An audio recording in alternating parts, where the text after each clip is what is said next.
Well, considering how this did, it made people really question if they wanted to see what came next for this franchise.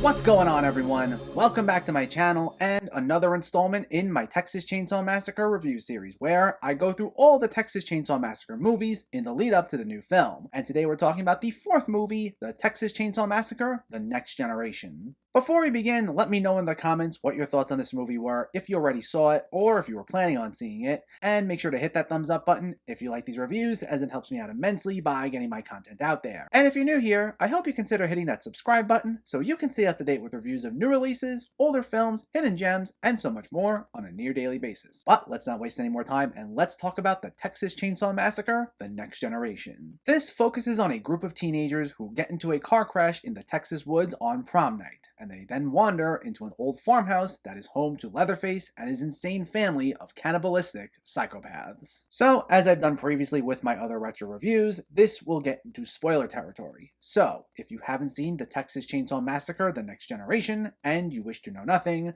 this is your spoiler warning. Go watch the movie, then come back to this. But now that that's out of the way, here we go. This is written and directed by Kim Henkel, who was actually a co-writer of the original movie. And this one has an interesting history.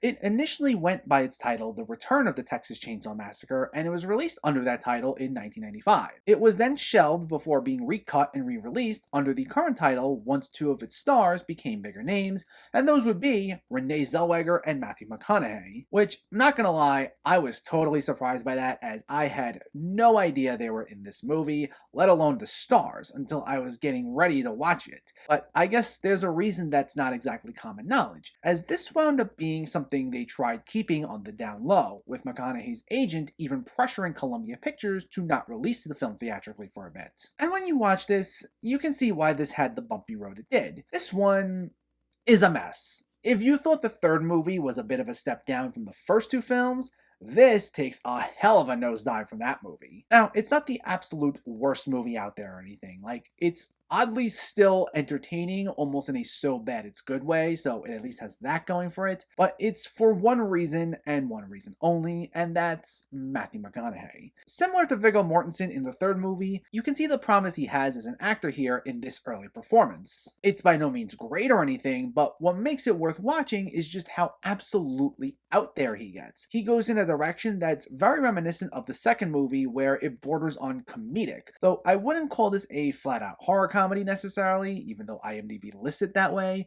but McConaughey's performance does push it a little more in that direction. He plays Vilmer, who, as it turns out, is a relative of Leatherface, although in this film he's part of a family known as the Slaughters instead of the Sawyers, and it's unsure if this Leatherface is also the exact same Leatherface as the other three movies. It's been regularly grouped in as part of the quote-unquote original continuity before the film started branching out in a number of different reboots and sequels, but it's technically not clear, though what I can say is we don't have anyone called Sawyer here. But Vilmer is essentially our main villain, and McConaughey plays the part not even at an 11. I'd argue he's at a 12. He is screaming, yelling, hollering. He goes on these wild rants, and it's incredibly cartoonish to say the least. He almost plays the role as an even more hyper-stylized caricature of what people think of with Matthew McConaughey. Like, he even does his usual, all right, all right, all right. And like I said, he's the big antagonist of this film. You have some other members of this family, like you have his girlfriend Darla, who poses as the supposedly helpful figure early on in the movie trope that's now become a thing with these movies. And then you have Leatherface himself, who really isn't all that good here, but a lot of the conflict is with Vilmer. And while similar to the overtly comedic second movie, this might not be what people have in mind when one thinks of the Texas Chainsaw Massacre, it winds up being a welcome addition, as whenever McConaughey's not the focus, this goes all over the place. Now at first, it starts off like just your average Texas Chainsaw movie. A bunch of kids get lost in the woods, they look for help, and then they get chased around by this vicious family, but then things start to take a really weird turn. The most notable of which being that this isn't just a simple kids versus villain plot, because it gets revealed that this family is actually employed by this Illuminati-like secret society who order them to terrorize others so they reach this level of transcendence or something like that. Now, I'll give the movie this. That is a very original idea. It's just that it's something so completely out of left field, and it's something that you really don't associate with a series like this. I mean, I'm not one who's against different ideas in movies just for the sake of it. It's just that the Texas Chainsaw Massacre is a pretty simple, straightforward idea of a bunch of kids versus this brutal family in very grounded, deserted settings. This almost gives it this somewhat bizarre, sci-fi, political thriller edge that's never once been explored in the series. And the thing is, this doesn't really explore anything with that. It's just said as this offhand thing. I thought with the tone the movie was going for, it was almost like a weird joke one of the villains was saying at first, but they wind up being completely serious, as we do get introduced to a guy named Rothman that's supposedly part of this secret society who enters the scene, says a few things, leaves, and then shows up one more time at the end. That's it. It's just so bizarre how it's mentioned as this almost offhand comment when it should be a much bigger reveal, so that they actually play into it if that's what they wanted to go for. But that's the thing.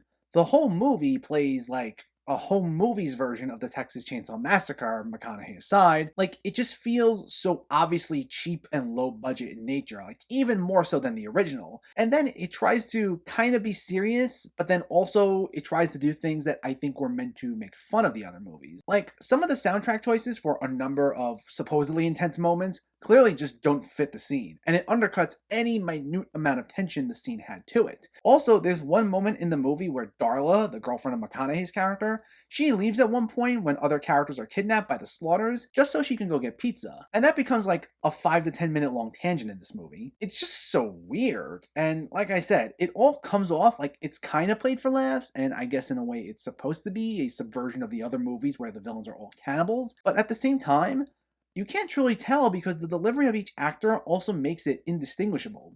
Again, McConaughey aside. Every other performance besides him is bad, and I mean like really bad. Like some of the most wooden, clunky acting I've seen in all these movies. Like I've said in other reviews, this is not a series that's known for its standout performances or anything, but this makes the acting in 3 seem like it was a masterclass in comparison. And I really don't like speaking in hyperbole like that, but it really was rough. And yes, that unfortunately includes Renee Zellweger. And I am not saying this because I dislike her in general or anything, because I actually really enjoy her as an actress. I thought she was great in Jerry Maguire, Nurse Betty, Chicago. Her performance in Judy was excellent. This is just a noticeably early role for her where she's still finding her footing. Unlike McConaughey, who shows how solid he was right out of the gate, this isn't her even close to the same level as the actress we've come to enjoy. I don't want to be mean about it or anything, and I'm sure part of it came down to the directing, but it just wasn't all that good. And because of just how clunky and how disjointed nearly everything was, it repeatedly takes you out of the moment. Like I said earlier, it might work in a so bad it's good way, but